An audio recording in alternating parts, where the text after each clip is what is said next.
What's up guys, it's Daz here, but you don't really care.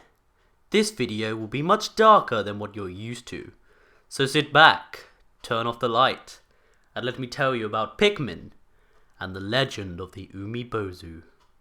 Now, let me begin by first explaining the legendary Japanese folklore. The Umibōzu is a spirit that is said to live in the ocean and capsize the ship of anyone who dares to speak to it. The name comes from the combination of the word sea and Buddhist monk, and is described to having a large round head resembling the shaven head of monks. Some have also shipwrecked victims and fishermen. They often appear to have shaven heads and are in the praying position. It is also usually reported as having a grey, cloud-like torso and serpentine limbs. Other stories say that it destroys ships with the intention of killing the captain and obtaining all of the treasure on board, and it will not stop pursuing the captain until it has successfully killed them. Sound familiar? Slow down, we need to go back to the beginning.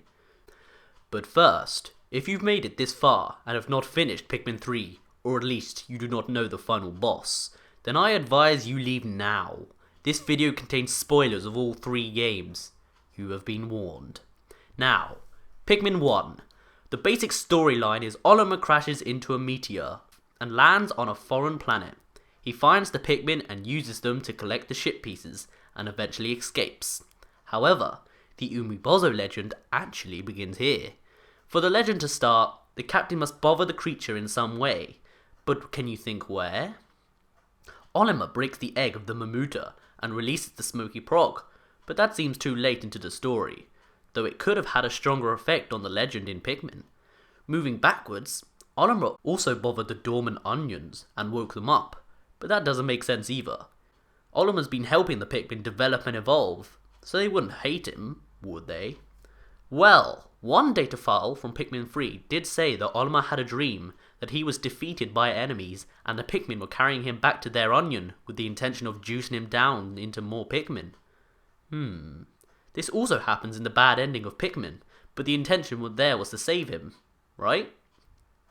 Well, there is one other thing that Olimar interrupted. This was before even landing on the planet. The meteor. Olimar directly hits the meteor. Could it be possible that this was the sentient being, or at least contained a sentient being? However, it seems smaller and less shaped, so it could be that shards fell onto the planet with Olimar. Now, Olimar lands in the impact site. Do you know what else appears in the impact site? From day 9 onwards every 2 days, the Ghoul Ax is an optional boss. The Japanese name for the Ghoul Ax is the Muzimochi, which roughly translates to water molded into shape. Sound familiar? The Umibōzu was a water creature which had a round head and serpentine limbs. The Ghoul Ax is merely a blob, but it certainly has a watery texture. You may be asking, why? Well, only a section of the meteor fell to the earth, so the Umibōzu's form may not be entirely combined. Yet. By now you may have noticed that Pikmin does not take place in the sea. Yet, the Umibōzu is a creature from the sea. However, I feel that this is simply because Nintendo wanted to vary the story a bit, make it more subtle. Want to know something else subtle? The name of Olimar's ship in Pikmin 1 is the SS Dolphin. A dolphin is an aquatic animal that lives in, yup, the sea. It crashes into the meteor and thus the Umibōzu, so things are slowly piecing together. When the Ghoul Ax is defeated, it vanishes. No corpses left, no soul, just gone. But other creatures follow the same trait. For example, the beady longlegs becomes confetti or dust and vanishes. The smoky prog also seems to drain away. No soul, no corpse. The Umibōzu seems to feed on the fear of the captain. Olimar makes it clear that he dislikes his boss in Pikmin 1. The president has quite a recognizable face. But did you know you saw it in Pikmin 1? On to the final boss of Pikmin 1, the Emperor Ghoul Ax. Look at its face. Its eyes have a strong resemblance to the president. Could it be possible that the Emperor Ghoul Ax is a form that was created by the Umibōzu as a way to attack and kill the captain? It certainly is possible. And what happens when it dies? It drains away, along with some blue goo. No corpse, no soul, just gone. Also, before you unlock the final trial, there is a meteor shower, so maybe this could be more of the meteor falling to Earth and thus building up the Umibōzu's form to become more powerful. Yet, in Pikmin 2, Emperor Bulblak is returned, and do in fact leave a corpse, so they may not be directly under the influence of the Umibōzu. Creepy stuff, right? Now on to Pikmin 2. Olimar returns to the planet with the intent of collecting treasure.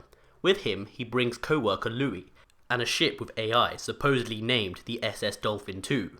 Once again, the meteor appears and has a rounder, smaller shape. However, when moving over it, it is clear that Olimar did this manually, as the ship seems to shake oddly as if to say, "Whoa, why are you controlling me all of a sudden?" Olimar does this because he knows the meteor is there. However, it seems as though the ship does not. None of its radars seem to detect its existence, further proving my point that it is not all that it seems to be. The ship then crashes again anyway, into a tree. With the meteor in a smaller form, it implies that more of it has landed onto the planet, and thus means that the Umibōzu should have a stronger, more prominent form. The game seems to play quite normally for quite a long while, until the beady Longlegs fight.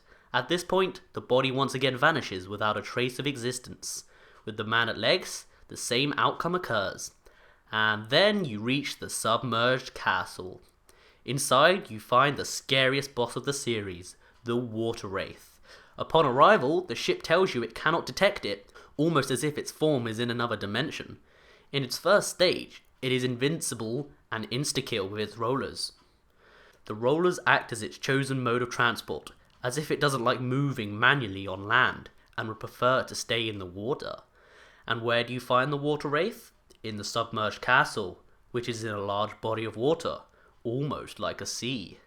Now look at its form. It has a large round head with serpentine limbs. It also appears to have the true form of the Umibōzu, right? Wrong. There is still a large chunk of meteor in the space. Therefore, its body is not entirely formed yet. We can also tell this by its minute size, only being big enough to fill hallways instead of whole arenas. Compare it to other bosses, it's pretty small. Its texture also appears to be non-lethal. Instead, it merely repels the Pikmin away from it. And its weakness? The sound of purple Pikmin thudding. When it is stunned, it becomes a dark purple figure. And what position is it in? The classic pose for someone who is praying, thus further supporting the idea of it being a sea and monk amalgamation. Once you destroy its rollers, it runs away in fear, possibly because you've revealed its true fear, and its final form cannot be accessed yet. When it finally dies, it vanishes. No corpse, no soul, just blue goop which soon vanishes as well. From there, everything seems to act normal, until you actually finish the debt. Then, Louie is left behind. During your search for the boy in blue, you come across the raging Longlegs in the deepest cave. When defeated, it too disappears with leaving no traces. Now here's the important bit. When you finally reach Louie, he is captured by the Titan Dweevil. He is unconscious for the entirety of the battle. Once defeated, the Titan Dweevil vanishes with blue goop once again, meaning he too is influenced and may be created by the Umibōzu. But something else interesting is that without the treasures, it is a harmless creature. Therefore, it surely must have been under the influence. But what could control such a thing? Louie. The Piclopedia directly states that Louie could have been controlling the Titan Dweevil the entire time. But why would he do that? Well, looking onto the Piclopedia again and looking up the Water Wraith, we learn that it perpetuates fear onto its victims, much like the Umibōzu. However, if you look onto Louie's notes, he states, inedible, known to cause mass hysteria, followed by leg spasms and internal thunderings. That might seem pretty normal and even funny to some, but think about the context here. How did Louie learn this? How could he possibly know what happens if you try to eat it? That's right, Louie must have attempted to eat the Water Wraith himself. And with the heavy hints that the Water Wraith is the form of the Umibōzu, does that mean that Louie has engulfed the spirit, and thus he has it inside of him? Could that also mean that Louie was brainwashed, or at least controlled by the Umibōzu? He could be possessed by such a spirit, and thus explains his evil acts and intentions in Pikmin 3. Clearly, the Umibōzu is after the captain, Olimar, so Louie is practically safe. However, he can be used as a pawn to contribute to Olimar's demise. Louie has a strong connection to bugs, and thus he can be used to control massive creatures such as the Titan Dweevil and kill Olimar. Once the Titan Dweevil is defeated, Louis is rescued and they all return home. Louis never endures an exorcism and therefore can still have the Umibōzu's influence. Something else I'd like to point out is the Wii remake of Pikmin 2. If you play co-op in Bully Den in challenge mode, the water wraiths will target only Olimar and will ignore Louis and his Pikmin. This further supports the idea of the Umibōzu, as it only has the intention of killing the captain. Now onto Pikmin 3. During the opening cutscene, we do not see the meteor at all. This implies that it has all landed on the planet. Therefore, the Umibōzu should be in its final form now. However, the SS Drake still manages to crash onto the planet. Alf himself said that he felt as if something from the surface was influencing the ship. However, when leaving the planet, the ship flies flawlessly. Olimar is also free roaming at first, as he finds Alf's and Charlie's crash sites. Therefore, it could be possible that the meteor is not visible to the naked eye, and instead is only held together by a small group of particles. These particles could be what caused the ship to crash. And with the ship crashing to PNF 404, so do the last remaining pieces of the meteor. The Umibōzu can finally awaken. From here, none of the enemies or bosses seem to vanish without a trace. They all leave their corpse, or leave in a practical fashion. This could be because the Umibōzu does not need to create illusions anymore. It has itself, and that's all it ever needs. The Copilot crew eventually find Louis, who is once again in trouble. The morning after saving him, Louis escapes the Drake and runs off with the rubber ducky and all of the juice.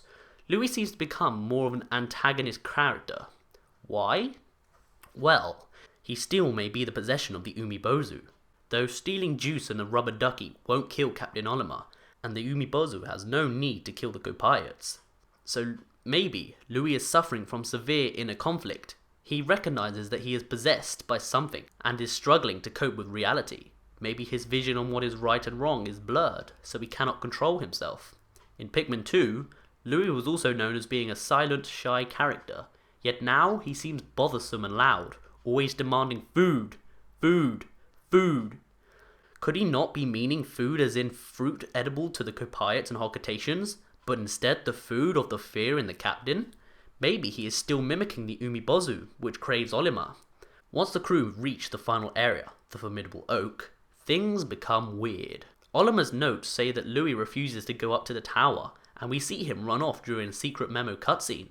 Could this be that he has a psychological connection to the spirit, and knows its whereabouts, and its evil intentions, since the thing is basically possessing him? What is stranger is when the crew reach the top, Olimar is found unconscious and being mothered by a golden figure. Its right arm seems to stroke his helmet. This is unlike the Umibōzu, as it appears to want to care for Olimar instead of kill him for the treasure, like the legend says. This part has truly stumped me, unless the Umibōzu is grateful to Olimar for waking it up, as it wouldn't have any other way. Anyway, when you begin carrying Olimar, the mysterious life form follows you and retains its watery texture. However, now it is a much larger being, and touching its skin will absorb your Pikmin and repel you away, if you are a person. In this form, it is invincible. It only chases Olimar and disregards everyone else. Inside the tower, every single being is an illusion made by the Umibōzu. This is proven by how each one explodes into a golden liquid which vanishes. No corpse, no soul, nothing. Once you escape the tower with Olimar, it becomes the final lethal form, the Plasm Wraith. Clearly it is in the direct family of the Water Wraith, as it shares the Wraith trait and many aspects of the figure and personality. And since we've already proven the Water Wraith is the Umibōzu, it's fair to say it is the same for the Plasm Wraith. During the final battle against the Plasm Wraith, it utilizes all of the elements except for poison. This could be through an evolutionary path of experiencing all of these elements in its environment, and thus makes it a unique being to the Umibōzu, though the mothering thing still confuses me. Maybe Nintendo just wanted to be a bit more child-friendly. Once defeated, Olimar is revealed. However, the golden remains slowly hide back into the tower. During the final cutscene, we can see the Plasm Wraith reformed and waving vengeance at the escapees. Therefore, the being cannot be destroyed, or at least, not like this. But what can happen now? All 5 of them leave the planet, and leave the creatures on the planet behind. Pikmin 3 is definitely not the end of Pikmin. though the scene at the end of the credits show another ship crash into the planet. It's also revealed in a note by Alf that Louis escapes the SS Drake again and stays on the planet. Maybe he feels he needs to stay with the spirit because he is connected to them and is needed to create his final form of lethal power. If the mysterious crashing ship is indeed crashing, maybe the Umibōzu is once again having an effect on it, and may even be chasing after that captain since it has lost Olimar for good. Though if Olimar returns, who knows? Another really out there theory is that the Umibōzu made the entire planet as an illusion. It has the power to manipulate molecules and create beings, and each map became bigger as the Umibōzu gained power. So maybe the entire planet is an illusion created by the Umibōzu as a source to attract victims to its trap. If that's the case, the Pikmin are also illusions, but worse still, the Kopayats just collected a large batch of fruit to bring salvation to their planet. If it's only an illusion created by the Umibōzu, then everyone will consume it, and we've seen what's happened to Louis already. Well, Pikmin sure can take a dark turn if it wants to. One other idea is that if the Umibōzu created the planet, then maybe, as we minimized its form during the final battle, it became less powerful and had a weaker grasp on the planet. Could the Umibōzu's power also correlate to time passing on the planet? Maybe, by weakening it, the time on the planet reversed. That would mean that all of the events would reoccur, giving the Umibōzu another try. That would mean that the final crashed ship is none other than the SS Dolphin, piloted by who? The man who started it all, Captain Olimar. Well, who knows? I guess the fate of the Pikmin series is in their own hands. How do you think it will turn? Well, I've done enough talking for today. My name's been Daz. You didn't really care, and I'll see you in a bit.